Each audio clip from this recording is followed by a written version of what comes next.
currently, what is the test of effective instruction materials? And Bill was looking at the questions last night and said, what do you mean by test? And I thought, probably not the right word. By test, I mean the evaluation. What is the measure of effective instructional materials? And that's a very broad question. So I'm throwing that out to you. What is the measure of an effective instructional material? And you have a microphone, so I'll let you have to pass it first. Well, testing. No, just press the button. Testing. Okay, we are on. Interestingly enough, the verbiage of test, that is appropriate, and that I believe that in order for us to understand and appropriately assess whether or not instructional materials are effective, it is just that, testing and evaluation. I'm channeling my inner K through 12 educator who always lives and arises.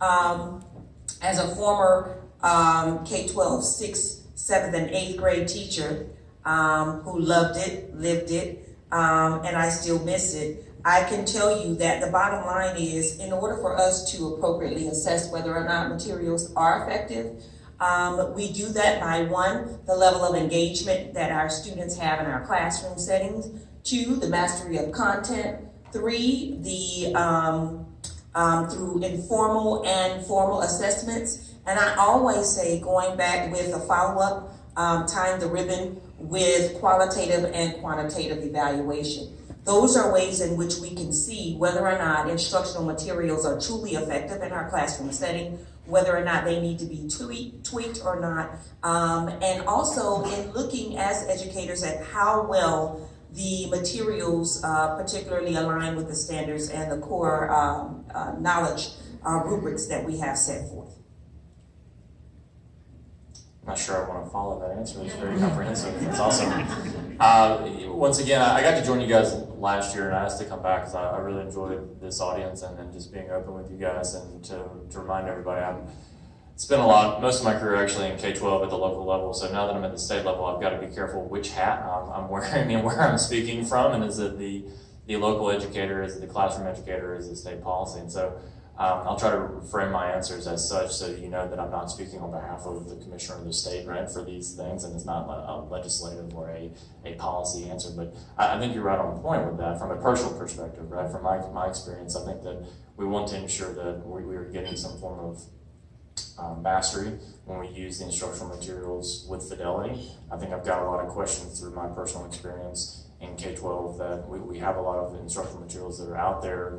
We tried to measure or not, they were effective, they were good quality, but when you go to look where they implemented as they were designed to be implemented, you find that they weren't used the way that they were designed to be used. And then it's not really fair to say that a product was effective or ineffective because it was the actual implementation that sort of skewed and caused some confound. So, you know, is there a good answer to what is the current test of effective instructional materials? I think that I would come down to some research and around some of those, and you really design a very careful research study around that to eliminate some of the possible confounds that would skew your results, because otherwise it's unfair to just make a baseline assessment of each instructional material. So that's what I would add on to that. But you're absolutely, I mean, engagement, alignment, mastery of the standards, those are all things that I think we have to take into account when we are trying to measure the effectiveness of instructional materials.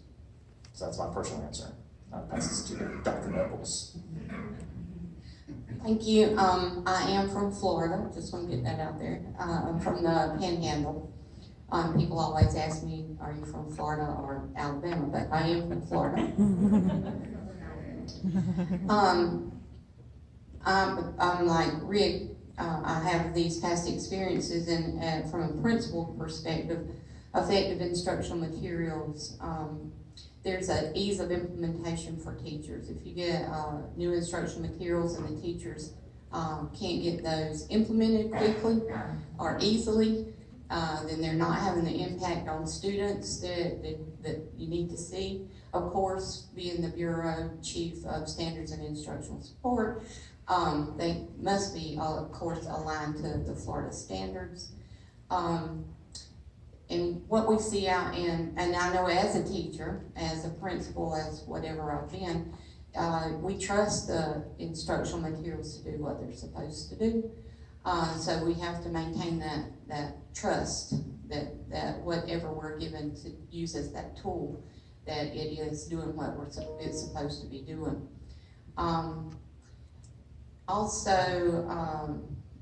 What we've seen as we go out and visit schools, my team and I go visit schools a lot, that we're not seeing the shifts in instruction. So it may be aligned to the standard, but we're not seeing the rigor that's required.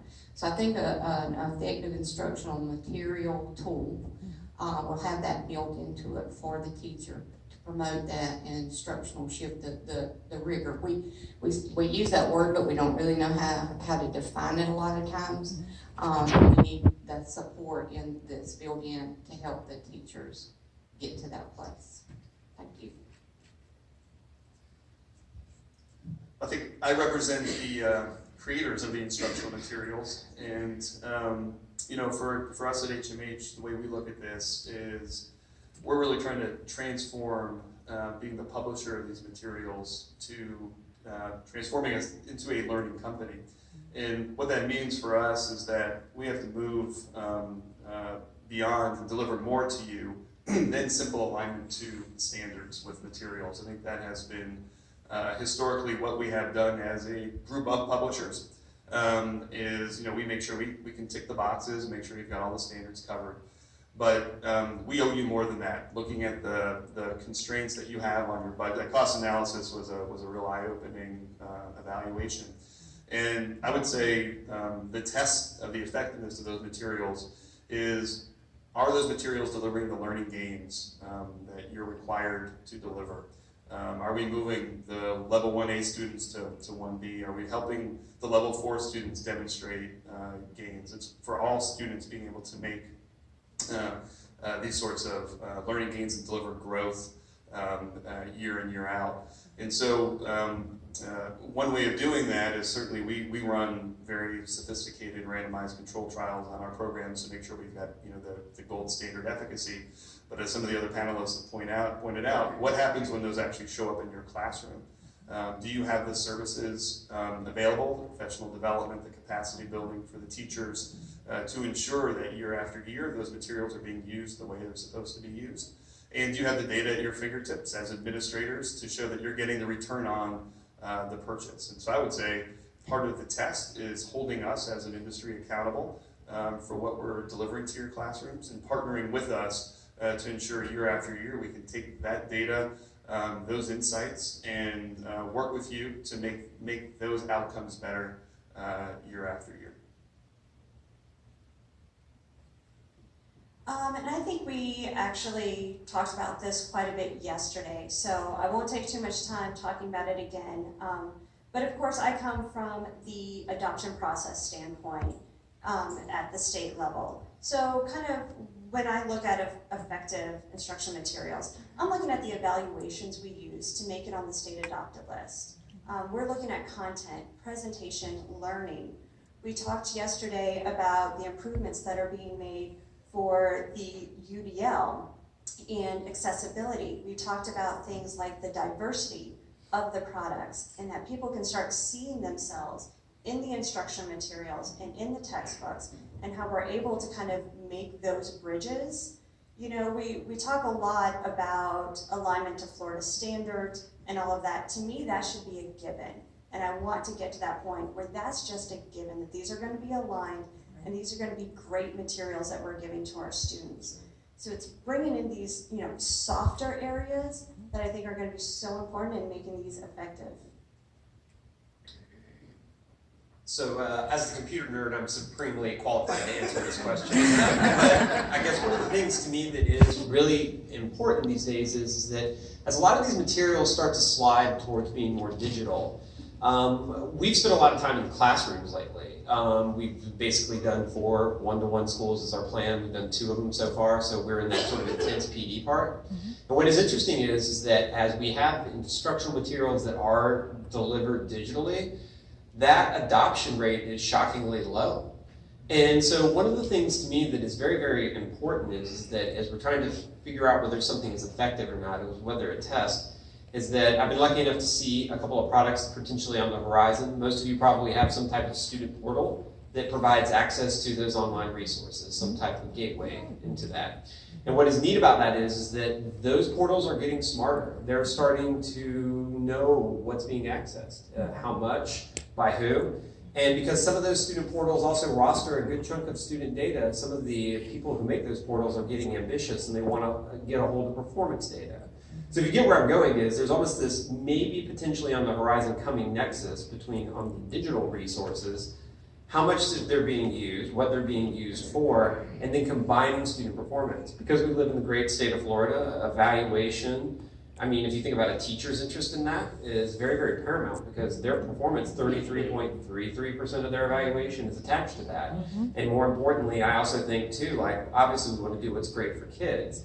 And so having that kind of sort of comprehensive maybe data system that looks at cost, the performance measures, how that plays out in the evaluation, maybe opportunities for differentiation and other supports, I think that mega system may be on the horizon, and that's the hope.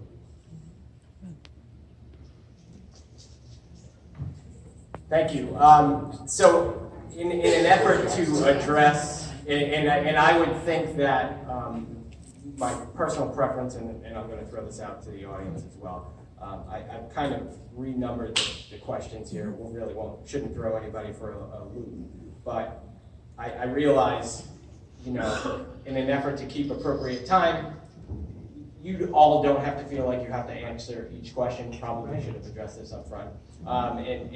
And number two, you know, I've kind of tagged a few of the ones that I think are the most important, and there's a couple that I grouped together. And that way, if there's some time left at the end and we can field some questions, it might just work out better for the group. So don't feel like you have to answer each question or one or two. I'd rather go deeper than wider, if that's agreeable to the audience. So, okay, so the second one is I'm going to skip down to number 9 and ask the question. And I brought this up earlier, but I think it's important to address as we move forward, and that is what was once thought of as a lower cost alternative. Digital textbook access costs are now in line with print in some cases, with districts having to extend adoptions that now force the purchase of additional licensing. Do you see the potential for school districts to move back or stay with print longer if we can't afford to extend adoptions the way we did in the past? Is everybody looking at me? Actually, Go ahead, Dwayne. What are you saying? I do have something to say about it, which is that I am very, very sympathetic to the fact that the cost of the device is not actually factored into that, right? So, I mean, to me, one thing that's interesting about access is that, like, when we talk about lower cost alternative, I mean, I think that was the great hope, right? Like, I mean, as we were sitting here 15 or 20 years ago, they're like, it's digital, they don't have to ship anything, they don't have to produce anything, therefore the cost will certainly go down.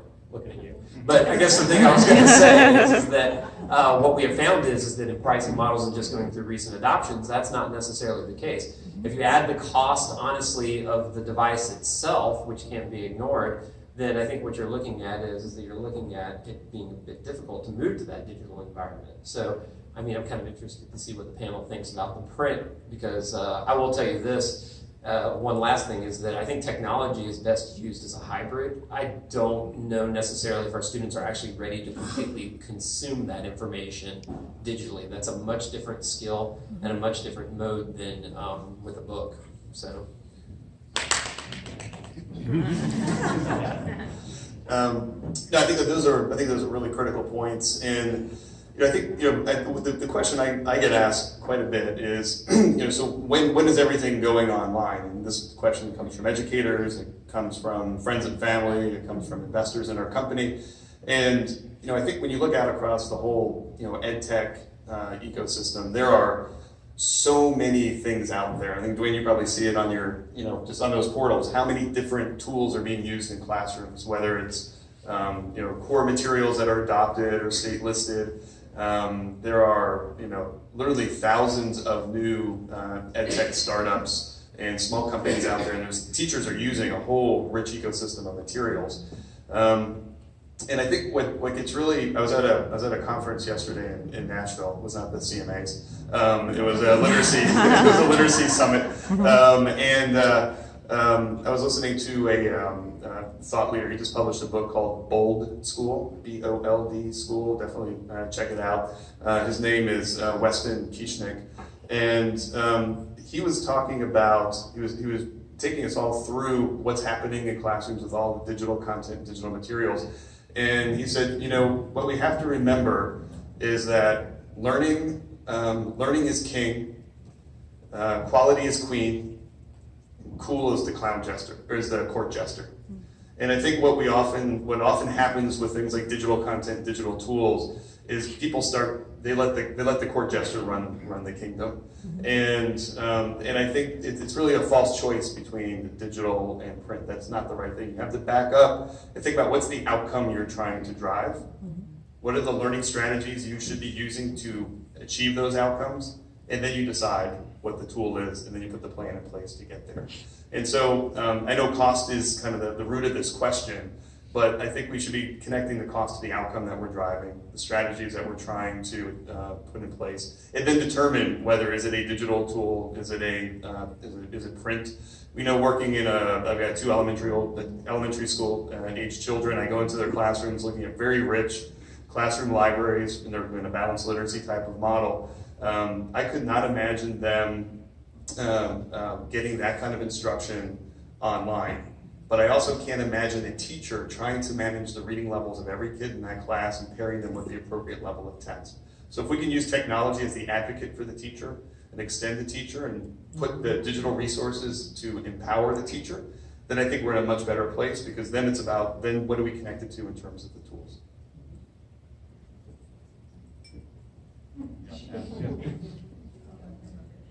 I'm thinking back to my early years as a professor. My former hat was, I always say, teaching our educators. And one of the courses that I was responsible for instructing was the educational technology course. And in knowing that, I actually see question number 9 and number 2 as cohabitating, and question number 3 as cohabitating, particularly because I think that if our educators are the producers of the next wave of instructional materials, that may indeed impact the actual cost factor that we're trying to get to in item number 9. That might not be the popular response for some of our folks that are working with providing us with those materials. But I always lean to the side of our educators are the experts.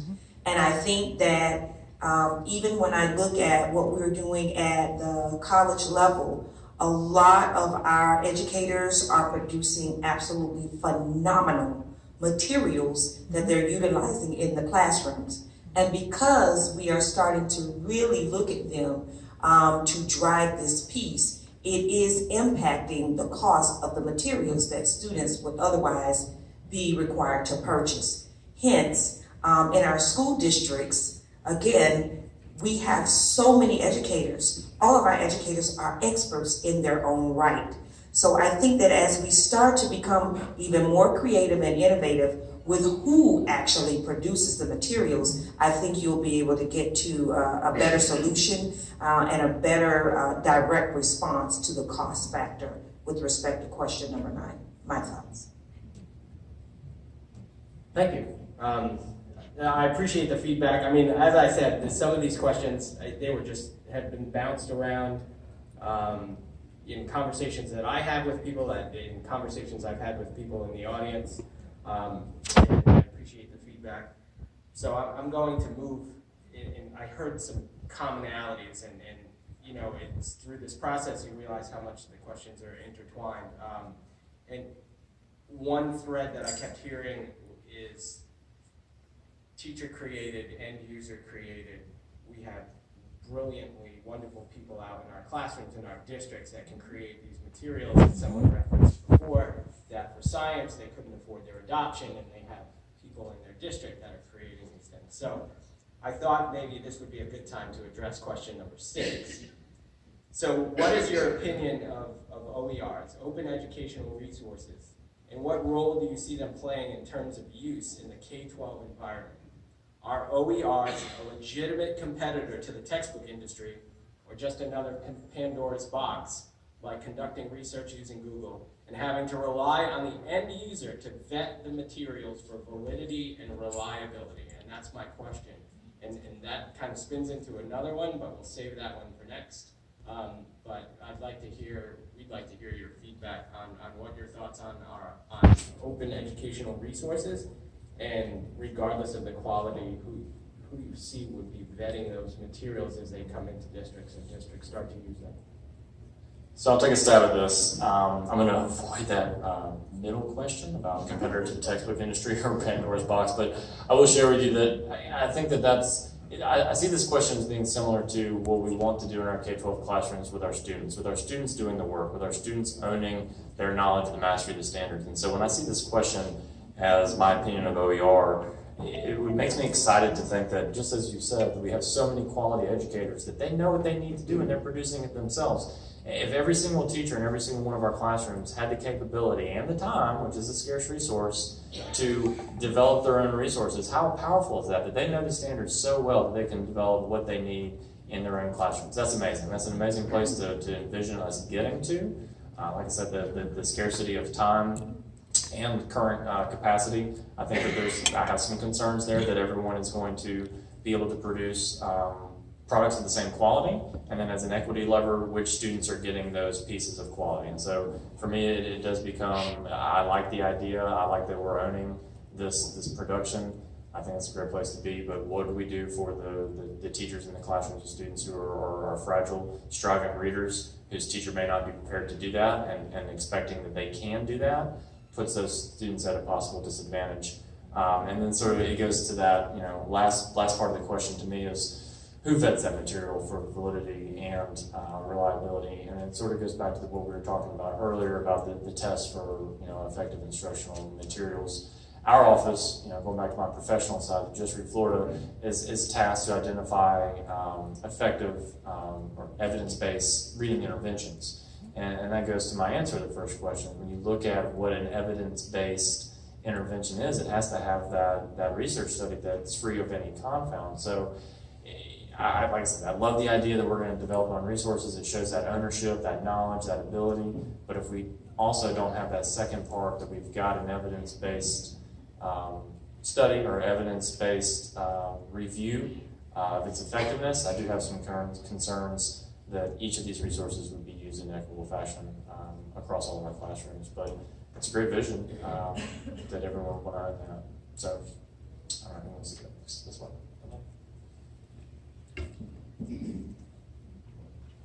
I should probably take the hot potato. I think the answer is it's and, not or. I think when you think about why we have textbook adoptions or instructional material adoptions, it's because we're trying to ensure equity of access to a core curriculum to all students within a school district, unique and specific to the needs of that district. If you have a population of high English language learners, if you have number of students, many districts, you could probably classify as high as 70% of those students might be tier 2 on the RTI triangle. And I think that's where having thoughtful and cohesive and coherent learning experiences through a comprehensive program that was put together to address that specific set of needs is what the instructional material providers like us, that's where we start. That we start with that outcome in mind. How do we ensure that every student can have access to all of these standards and to this curriculum? It doesn't mean there isn't room for teachers to create materials that can augment or supplement or even improve upon what we've developed. They know their students best. They're sitting down with 30 students in elementary school or 150 in middle school and high school every day. Gives you the testing lab that things work and whether they don't work. And there definitely is room for that. I think the other piece about OER that's important to understand is that it is certainly those teacher-created materials that are a big component of it, but there are also there's a spectrum where you kind of have a lot of loose, maybe single topic, single sequence things. There are also full comprehensive programs that are put together, and it's really a question of intellectual property. It's not a question of teacher vetted or curated. It's more about having an open license, like you see this in the software industry, where people can just take it and use it. And with that, people start to equate the OER with free, because the teachers put it out there, let's share it, it's a big open ecosystem, and I think that's tremendous, and that kind of innovation can certainly breed very strongly in that environment. But when you start moving to the other end of the spectrum, where you have the OER comprehensive solutions, there are costs with that. And I think I've heard somebody refer to it as it's free like a free puppy, right?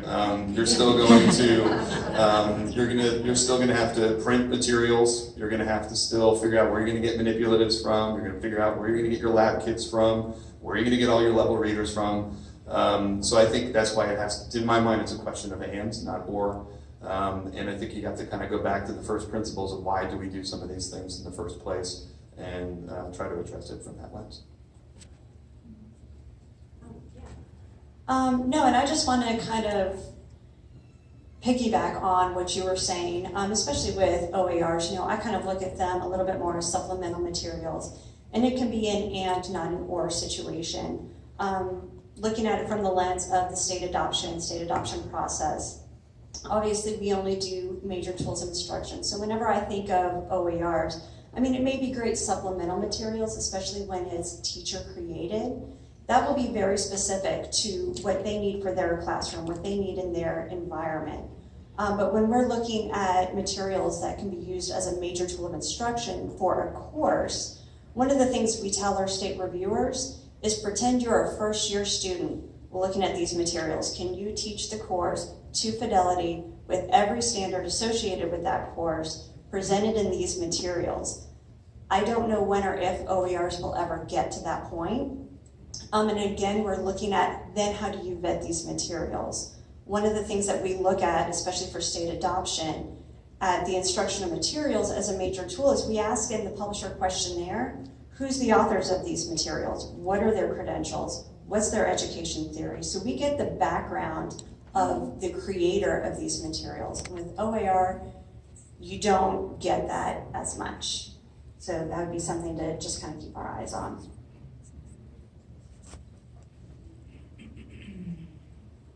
Okay, thank you very much. I definitely appreciate the insight and feedback into that question. So, spinning off from there, Florida statute requires districts and states that all districts are responsible for 100% of the instructional materials in use in the classroom at all times.